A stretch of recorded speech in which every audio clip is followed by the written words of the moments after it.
Bandhan Mutual Fund presents MF Corner.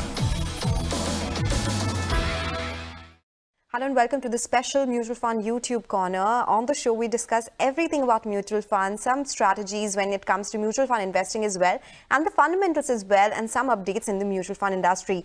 Joining me today is Prableen Bajpai, the founder of FinFix Research and Analytics Private Limited. Prableen, always a pleasure speaking with you. Thank you so much for joining us today. And while we usually talk a lot about where to invest, what kind of funds are good, there has been an update in the mutual fund industry, and that is with respect to Know Your Client or KYC norms. They kicked in from 1st of April, but we want to understand more about it. So can you give us a sense of what are the changes in the KYC norms when it comes to mutual fund investors? Hi, Sonal. Great to be on your show. Yeah, of course, I think KYC is the new topic, and everybody's talking about it because of the changes which are being initiated. So there are three aspects to it.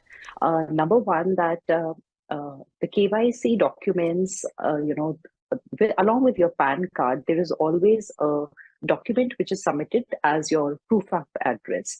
And so this list of documents keeps changing. So let's say somebody did their KYC 10 years back. At that time, a bank statement was a valid or an official proof of document, which now is not part of that list. So for investors where a document which was submitted earlier and now is not a part of the officially valid document list, they'll have to resubmit their KYCs. That's one part.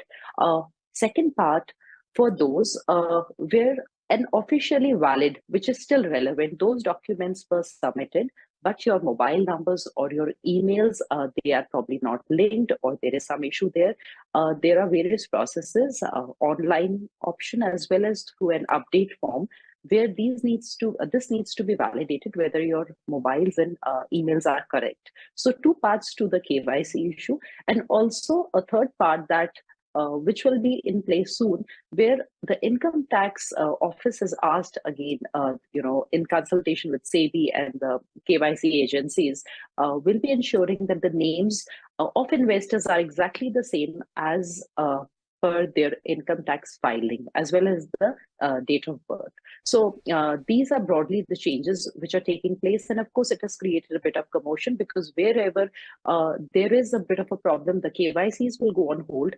And if it goes on hold, it means that no financial or non-financial transactions can be done. Okay, so if KYC goes on hold, there will be no transactions done for that. That is what I was going to ask you next. Is this something that was required? Are investors happy with this? And did they have to do it before 1st April to ensure that any further SIPs, any further contributions are not impacted? So Sonal, let's just talk about whether it was necessary. Honestly, I think in India, while we are really moving towards digitization, there is still a lot of requirement of documents, whether we are applying for a passport, we are applying for a driving license. And I think that gradually needs to change, because there has to be a central agency where once your data is updated, it can be fetched across agencies, which can be linked to your mobile and email. So of course, the process needs, some sort of upgradation, surely. And this is creating a lot of hassle and chaos, because I think a lot of investors, especially in smaller towns who are not very, savvy with technology, or are do-it-yourself investors through direct plans where they don't have somebody to, help them out, like a distributor or an advisor, I think definitely it will be cumbersome for them. So it's good that they're trying to ensure this, but it also tells us that probably the income tax department or the agencies are really looking to streamline the process. But I think the way it is done, and it's high time that we have a centralized system for everything, not just for KYCs, it's your bank KYCs, all other documentation and things as well. So that is one part.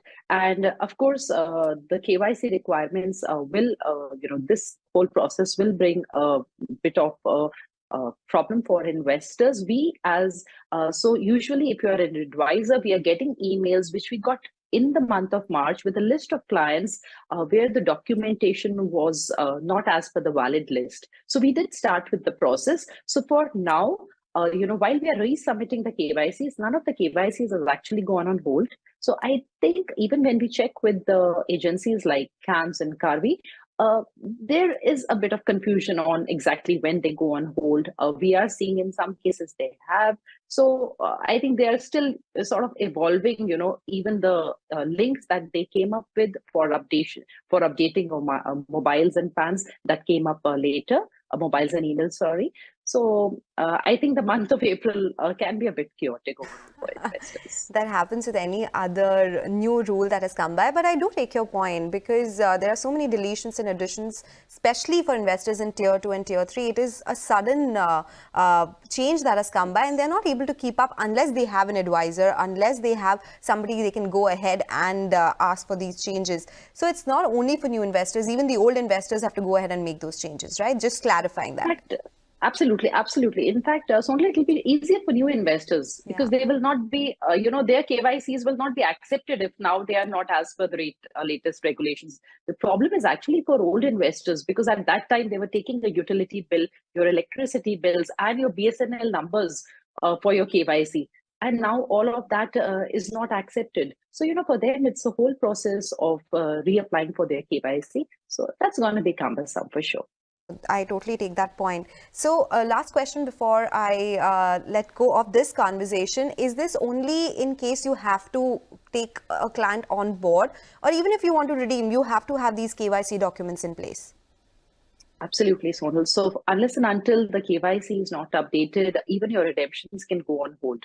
Or they would not get through. So it's really crucial. And, I was looking at some tweets yesterday. A lot of people were actually talking about this, that this is really not a good step, because for somebody who wants to redeem, let's say for an emergency from a liquid fund, and your KYC goes on hold for something that you're unaware of, that can be really, really bad, for the person in that situation. So I think overall, we really, really need to, step up and bring in a process which is more transparent, of course, where, the names and everything as per income tax documents. But at the same time, I think it facilitates and is easy for investors, and if you're looking at making the industry more robust.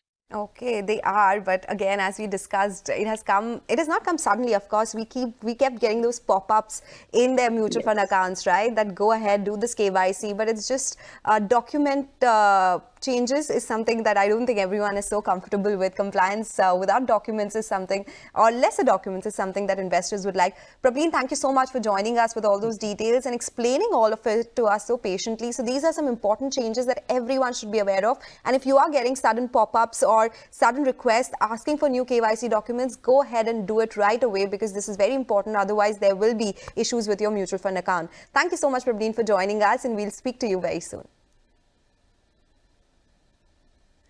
Okay, all right. With that, we'll take your leave now on this edition of Mutual Fund YouTube Corner. But stay tuned. We'll be back with more. Bandhan Mutual Fund presents MF Corner.